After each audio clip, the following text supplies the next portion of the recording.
Good morning friends, so welcome to the prelims booster session. आज का पहला topic है वन अधिनियम 1980। ये टॉपिक आपके एनवायरनमेंट के लिए इंपॉर्टेंट है। यूनियन एनवायरनमेंट मिनिस्ट्री की फॉरेस्ट एडवाइजरी कमेटी, जो कि रिस्पॉन्सिबल है डाइवर्जन ऑफ फॉरेस्ट लैंड के प्रपोजल्स को इवेलुएट करने के लिए, उन्होंने कुछ रिकमेंडेशंस दी हैं। एफएसी ने रिकमेंड किया है यूनिफॉर्मिटी और रैशनलाइजेशन करना पीनल प्रोविजंस में, जो वन अधिनियम 1980 के अंदर आते हैं, ताकि कंसिस्टेंसी हो सके, फेयरनेस हो सके, प्रोपोर्शनैलिटी हो सके पीनल एक्शंस में। ये एक्ट मैंडेट करता है prior approval of central government before using forest land for non forest purposes, जैसे डी रिजर्वेशन ऑफ फॉरेस्ट करना, नॉन फॉरेस्ट यूज़ या leasing of forest land, clear felling of trees. अब अगर इनकी वायलेशन होती है तो जो है बिना अप्रूवल के, तो उस पर कुछ पेनल्टी लगती है। जैसे पीनल कंपनसेटरी एफॉरेस्टेशन करनी पड़ती है। मतलब जो लीगली मैंडेटेड जो कंपनसेटरी एफॉरेस्टेशन है, उसके अलावा भी कुछ पीनल जो है वो एफॉरेस्टेशन एक्टिविटीज़ या रिस्टोरेशन एक्टिविटीज़ करनी पड़ती है।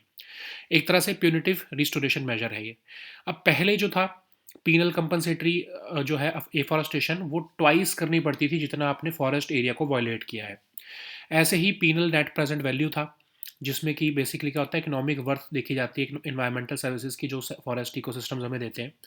और वन अधिनियम 2023 रूल्स कहते हैं कि up to 5 times the standard NPV जो है वो पेनल्टी होगी अगर वायलेशंस हो रही हैं तो। ये सिस्टम कहाँ से एमर्ज हुआ? सुप्रीम कोर्ट की डायरेक्शन से 2017 की। अब एफएसी ने ये नोट किया कि ये तो ओवरलैपिंग प्रोविजंस हैं कि पेनल्टी आप कंपनसेटरी एफॉरेस्टेशन पे भी लगा रहे हो और एनपीवी पर एनपीवी भी लगा रहे हो, तो इसलिए इसकी इन्फोर्समेंट इनकन्सिस्टेंट रहती है। तो इसलिए गवर्नमेंट जो है एफएसी ने रिकमेंड किया है कि रैशनलाइज कर दो दोनों मेजर्स को। चार्ज करो पीनल कंपनसेटरी एफॉरेस्टेशन जितना वायलेट किया गया है फॉरेस्ट लैंड एरिया, और अलाइनमेंट करो पीनल सीए और पीनल एनपीवी मैकेनिज्म्स में। स्टेट्स जो है वो डिटेल्ड रिपोर्ट्स देती रहें रीजनल ऑफिस के या फिर मिनिस्ट्री हेडक्वार्टर्स को, ताकि ऑफिशियल्स जो कि रिस्पॉन्सिबल हैं अप्रूवल के लिए या नेग्लिजेंस के लिए, उनके अगेंस्ट एक्शन लिया जा सके। ठीक है। अब ये रिकमेंडेशंस जो है फॉरेस्ट कंजर्वेशन अमेंडमेंट एक्ट 2023 के साथ अलाइंड है। ठीक है। तो वे फॉरवर्ड यही है कि कोडिफाई किए जाए यूनिफॉर्म पेनल्टी गाइडलाइंस, इंटीग्रेट किया जाए डिजिटल मॉनिटरिंग को, इन्हेंस हो इंटर एजेंसी कोऑर्डिनेशन, और कैपेसिटी बिल्डिंग हो एनफोर्समेंट ऑफिशियल्स की। नेक्स्ट हम टॉपिक देखते हैं UN water convention. Topic international relations के लिए इंपॉर्टेंट है, इन्वायरमेंट के लिए भी इंपॉर्टेंट है। तो बांग्लादेश जो है वो फर्स्ट कंट्री बना है साउथ एशिया में जिसने यूएन का वाटर कन्वेंशन जो है वो ज्वाइन किया है। तो यूएन वाटर कन्वेंशन को अडॉप्ट किया गया था हेलसिंकी में 1992 में। ये ओरिजिनली नेगोशिएट किया गया as a regional framework for pan European region, और अमेंडमेंट करने के बाद सिंस मार्च 2016 जितने भी मेंबर स्टेट्स हैं यूएन के, वो इसमें एक्सीड कर सकते हैं। ये एक यूनिक लीगली बाइंडिंग इंस्ट्रूमेंट है जो कि इम्प्लीमेंटेशन करना चाहता है सस्टेनेबल डेवलपमेंट गोल्स की। इसमें पार्टीज जो है वो प्रिवेंट, कंट्रोल और रिड्यूस करती हैं transboundary impact, use of transboundary waters in a reasonable and equitable way. Parties जो बॉर्डर करती हैं सेम ट्रांस बाउंड्री वाटर्स को, वो कॉपरेट करती हैं स्पेसिफिक एग्रीमेंट्स या जॉइंट बॉडीज इस्टेब्लिश करके, और एक फ्रेमवर्क एग्रीमेंट के मुताबिक कन्वेंशन जो है वो रिप्लेस नहीं करता बायलैटरल या फिर multilateral agreements for specific basins और एक्विफायर्स। तो यूएन का जो इकोनॉमिक कमीशन फॉर यूरोप है वो इसको यूएन वाटर कन्वेंशन को चलाता है। नेक्स्ट हम टॉपिक देखते हैं national technical textiles commission, textiles mission. ये टॉपिक इकोनॉमी के लिए इंपॉर्टेंट है। Recently national technical textiles mission ने सपोर्ट किया है development of indigenous thermal testing instruments for protective textiles in association with northern India textile research association. अब ये national technical textiles mission है क्या? लॉन्च किया गया था 2020 में मिनिस्ट्री ऑफ टेक्सटाइल्स द्वारा। अगले 5 साल के लिए सपोर्ट करता है आर एंड डी ये टेक्निकल टेक्सटाइल्स में। इंक्रीज करना चाहता है टेक्निकल टेक्सटाइल का अडॉप्शन इंडिया में मार्केट प्रमोशन और इंटरनेशनल कोलैबोरेशंस के थ्रू। एक्सपोर्ट्स बूस्ट करना चाहता है, प्रमोट करना चाहता है एजुकेशन, स्किल ट्रेनिंग और इंटर्नशिप्स टॉप इंस्टीट्यूट्स और इंडस्ट्रीज में। ठीक है। अब ये टेक्निकल टेक्सटाइल्स क्या होते हैं? ये बेसिकली एस्थेटिक्स के लिए नहीं, आपकी टेक्निकल परफॉर्मेंस और फंक्शनल प्रॉपर्टीज़ के लिए टेक्सटाइल मटेरियल प्रोडक्ट्स जो है होते हैं, उनको हम टेक्निकल टेक्सटाइल्स कहते हैं। इंडस्ट्रियल हो सकते हैं, फंक्शनल हो सकते हैं, परफॉर्मेंस बेस्ड हो सकते हैं, इंजीनियरिंग, इनविजिबल, हाईटेक हो सकते हैं। इनको आप जैसे देखोगे कि मेडिकल साइंस में यूज़ किया जाता है। ठीक है। कार पार्ट्स में, बिल्डिंग मटेरियल में, सेफ्टी गियर में। ओके। नेक्स्ट हम टॉपिक देखते हैं बाली यात्रा फेस्टिवल। ये टॉपिक आर्ट एंड कल्चर के लिए इंपॉर्टेंट है। प्रेसिडेंट ऑफ इंडिया ने हिस्टोरिक बाली यात्रा फेस्टिवल और बोयता बंदाना के लिए सभी कंट्रीमैन को ग्रीट किया है। तो ये एनुअली कटक उड़ीसा में जो है सेलिब्रेट किया जाता है फेस्टिवल। बेसिकली वॉयज टू बाली है ये। हर साल कार्तिक पूर्णिमा में मनाया जाता है। 2000 साल जो है वो ये ऑर्गेनाइज किया जाता है हर साल, ताकि 2000 साल पुराना जो हमारा मैरीटाइम और कल्चरल लिंक्स है बिटवीन एंशंट कलिंग और बाली और बाकी की साउथ और साउथ ईस्ट एशियन कंट्रीज, उनको कमेमोरेट किया जा सके। अब बाली यात्रा में आप देखोगे कि बोयटा बांधना बड़ा फेमस है, जिसमें इंडियन वुमेन जो है पेपर बोट्स बनाकर, उसमें बनाना लीफ की बोट्स बनाकर लाइटेड लैंप्स रखती हैं उसमें, ठीक है, महानदी में। ओके, नेक्स्ट हम टॉपिक देखते हैं Vande Mataram 150 years celebration. Topic art and culture के लिए ही इंपॉर्टेंट है। तो पीएम मोदी जो है उन्होंने 150 ईयर्स ऑफ वंदे मातरम जो सॉन्ग है उसको कमेमोरेशन शुरू की है। तो वंदे मातरम जो है बंकिम चंद्र चटर्जी जी ने लिखा था, जो कि संस्कृत और बंगाली का ब्लेंड में लिखा गया सॉन्ग है। ये नेशनल सॉन्ग ऑफ इंडिया है। इसको आनंद मंठ में इंक्लूड किया गया 1882 में। सिंबल ऑफ पेट्रियाटिज्म है ये। सबसे पहली बार इसे रविंद्रनाथ टैगोर ने 1896 के कांग्रेस सेशन ऑफ कैलकाटा में जो है वो गाया था। 1907 में मैडम भीकाजी कामा ने जब ट्राई कलर फ्लैग बनाया, तो उसमें वर्ड जो है वंदे मातरम जो है लिखे गए थे। नेक्स्ट हम टॉपिक देखते हैं करणी माता टेम्पल। ये टॉपिक आपके आर्ट एंड कल्चर के लिए इंपॉर्टेंट है। तो एक रीसेंट वायरल वीडियो में ग्लोबल अटेंशन आई है इंडिया के करणी माता टेम्पल की तरफ। तो करणी माता टेम्पल, इसको मध्य देशनोके टेम्पल भी कहते हैं। प्रोमिनेंट हिंदू श्राइन है ये देशनोके में, जो कि साउथ ऑफ बीकानेर में लोकेटेड है, राजस्थान। लोकल्स कहते हैं कि जो करणी माता है वो इनकारनेशन ऑफ गॉडेस दुर्गा थी। करणी माता एक्चुअली 14 सेंचुरी में हिंदू वॉरियर सेज थी, चारण कास्ट की। तो ये टेम्पल जो है इसको हम टेम्पल ऑफ रैट्स भी कहते हैं, क्योंकि लगभग 20,000 रैट्स यहाँ पर रिवर्ट किए जाते हैं, जिनको हम काबा कहते हैं। तो जो प्रेजेंट स्ट्रक्चर है ये 20th सेंचुरी में बनाया गया था महाराजा गंगा सिंह ऑफ बीकानेर द्वारा, और ये एंटायरली मार्बल से बनाया गया है। मुगल आर्किटेक्चरल इन्फ्लुएंसेस हैं इस पर, ठीक है। नेक्स्ट हम टॉपिक देखते हैं मिनटमैन 3 मिसाइल। ये टॉपिक आपके सिक्योरिटी के लिए इंपॉर्टेंट है। यूएस एयरफोर्स ने अनआर्म्ड मिनटमैन 3 आईसीबीएम जो है वो सक्सेसफुली लॉन्च किया है। तो ये अमेरिकन मेड आईसीबीएम है। 1970s में इनिशियली ये लॉन्च किया गया था। अब ये जो थर्ड वर्जन है, ये फर्स्ट मिसाइल है यूएस आर्सेनल में जिसमें कि मीर कैपेबिलिटीज़ हैं। तो ये सोल लैंड बेस्ड कंपोनेंट है यूएस न्यूक्लियर ट्रायड का। एक्चुअली इसको बनाया गया था डॉगलास एयरक्राफ्ट कंपनी द्वारा, जो बाद में बोइंग का पार्ट बन गई। यूएस जो है वो लगभग 440 ये इन मिसाइल्स को रखता है। 3 stage solid fuel rocket Motors द्वारा ये प्रोपेल्ड है। मैक 23 तक की इसकी स्पीड होती है, ठीक है। और मैक्सिमम रेंज इसकी 13,000 किलोमीटर्स की है। 3 री एंट्री व्हीकल्स इसमें जो है ये कैरी कर सकता है, और 3 न्यूक्लियर वॉरहेड्स कैरी कर सकता है। फास्ट लॉन्च टाइम है इसका नियरली 100% टेस्टिंग रिलायबिलिटी है। नेक्स्ट हम टॉपिक देखते हैं जीपीएस स्पूफिंग। ये टॉपिक भी सिक्योरिटी के लिए इंपॉर्टेंट है। तो दिल्ली के जो आईजीआई एयरपोर्ट में मैसिव डिस्ट्रप्शंस हुए हैं फ्लाइट के कल जीपीएस स्पूफिंग की वजह से। तो स्पूफिंग क्या होता है? एक broad category of cyber attack जिसमें फेक डेटा दिया जाता है। ऐसा दिखाया जाता है कि वो ओरिजिनल सोर्स से आ रहा है, ट्रस्टेड सोर्स से आ रहा है, ताकि जो सिस्टम्स और यूजर्स हैं उनको डिसीव किया जा सके। अब जीपीएस स्पूफिंग यही होती है कि नेविगेशन डेटा को आप मैनिपुलेट करो मैलिशियस इंटेंट के साथ। स्पूफिंग में फेक सैटेलाइट डेटा दिया जाता है या सिग्नल दिए जाते हैं, ताकि जेन्युइन सिग्नल्स को ओवरराइड किया जा सके। एयरक्राफ्ट का navigation system in fake signals को पकड़ लेता है और रॉन्ग डेटा कैलकुलेट कर लेता है अपनी पोजीशन, ऑल्टीट्यूड, टाइम और स्पीड को कैलकुलेट करने में। तो टारगेट ये रहता है कि फॉल्स नेविगेशन इन्फॉर्मेशन दी जाए और फेक सिग्नल्स जो है वो ओवरराइड करें जेन्युइन सैटेलाइट सिग्नल्स को। क्योंकि आपको पता होगा कि जीपीएस सैटेलाइट सिग्नल्स बहुत वीक होते हैं, तो ये जो रिसीवर्स हैं ये एम्पलीफाइड स्पूफ्ड सिग्नल्स को ऑथेंटिक मानते हैं और इन्हीं को ही कैलकुलेट करने बैठ जाते हैं। तो अगर हम देखें तो स्पूफिंग और जैमिंग जो है जीपीएस सिग्नल्स की एक बहुत मेजर मैनेस है ये एयरलाइंस के लिए, ठीक है। अगर हम देखें आईएटीए के डेटा के हिसाब से, तो लगभग 4.3 lakh cases of GPS jamming और स्पूफिंग हुए हैं कॉन्फ्लिक्ट जोन्स में 2024 में, जो कि 2023 के मुकाबले 62% ज़्यादा है, ठीक है। So now let us see all these topics in English. So the first topic is One Adhiniyam 1980. This topic is important for your environment section.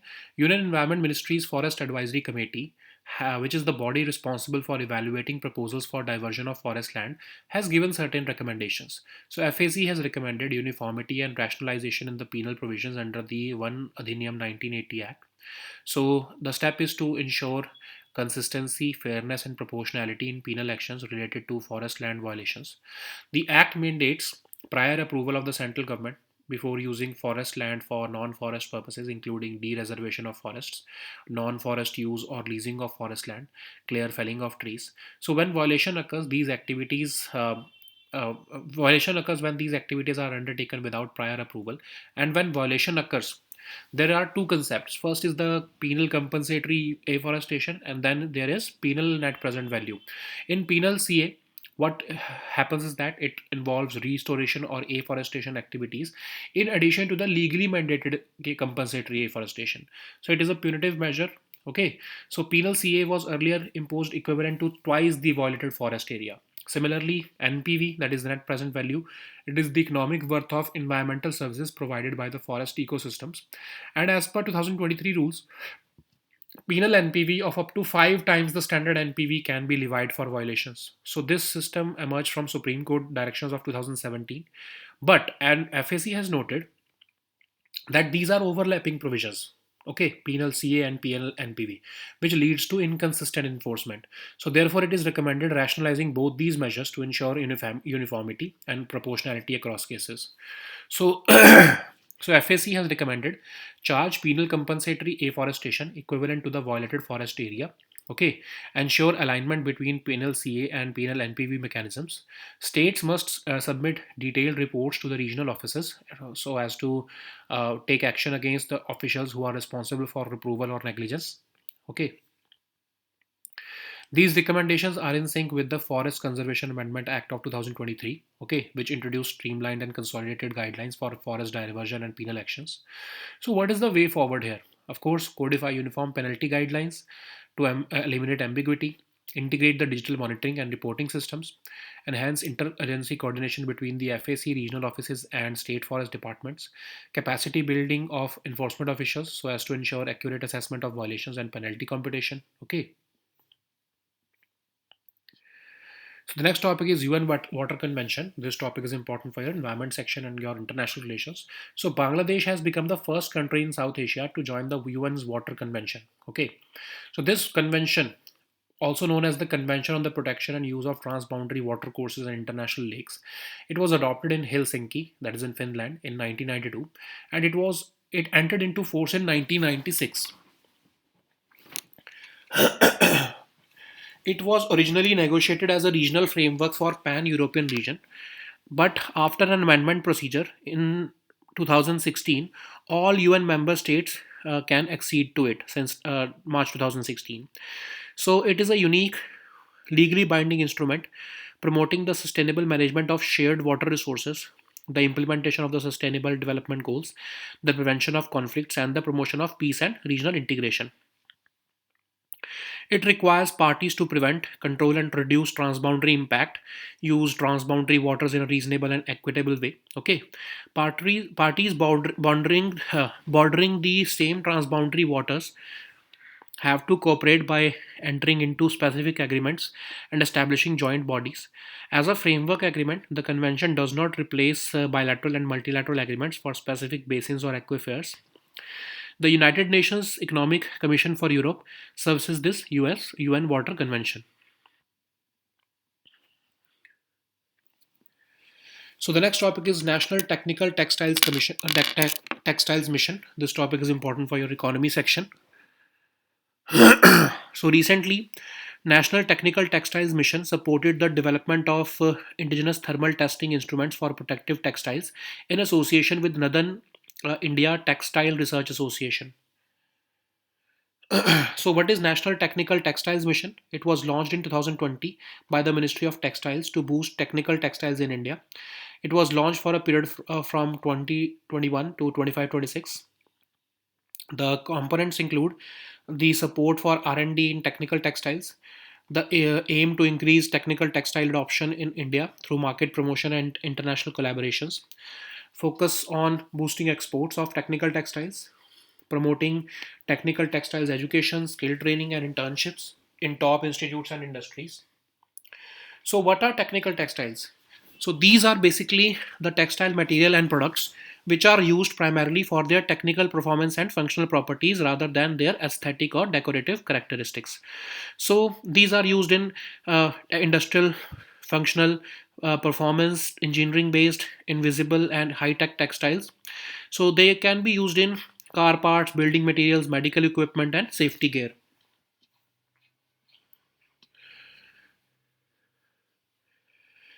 So the next topic is Bali Yatra Festival. This topic is important for your art and culture section. So recently, President of India has extended greetings on the occasion of historic Bali Yatra Festival and Boita Bandhana for all the countrymen. Bali Yatra Festival is celebrated annually at Cuttack in Odisha. So it literally means voyage to Bali. It is celebrated every year on Kartik Purnima. It is organized every year to commemorate the 2000-year maritime and cultural links between ancient Kalinga, that is today's Odisha, and Bali and other South and Southeast Asian regions. Indian women perform Boita Bandhana, where they make boats of paper or banana leaf with lighted lamps inside and float them down in the Mahanadi. So the next topic is Matram. This topic is important for your art and culture section.